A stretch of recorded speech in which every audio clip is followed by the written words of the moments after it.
पावसाळ्यात घराघरात सर्रास काही प्राणी दिसून येतात. त्यापैकी एक म्हणजे गोम. मग गोम घरात येऊ नये म्हणून अनेक महिला बाथरूममध्ये किंवा ड्रेनेज पाईपमध्ये पेपरमिंट ऑइल किंवा विनेगरचा स्प्रे करणे, मीठ आणि बेकिंग सोडा वापरणे अशा उपाययोजना करतात.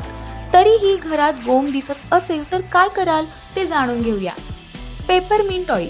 स्प्रे बॉटलमध्ये पेपरमिंट ऑइल आणि पाणी मिक्स करून ते नाला किंवा घरातील कोपऱ्यांवर स्प्रे करा, जेणेकरून गोम येण्याची शक्यता कमी होईल. White vinegar. बाथरूममध्ये व्हाईट विनेगर टाकल्यास गोम आणि इतर किडे देखील घरात येत नाहीत. मीठ. बाथरूममध्ये किंवा टॉयलेटमध्ये खड्याचे मीठ पसरवून ठेवल्यास ते गोम मारण्यास मदत करतात. बेकिंग सोडा. ड्रेनेज पाईपमध्ये 2 चमचे बेकिंग सोडा टाकून अर्धा तास सोडून नंतर पाणी टाकून स्वच्छ करा, जेणेकरून गोम आणि गोमसारखे प्राणी बाथरूम किंवा टॉयलेटमध्ये येणार नाहीत. तुरटी. तुरटीचा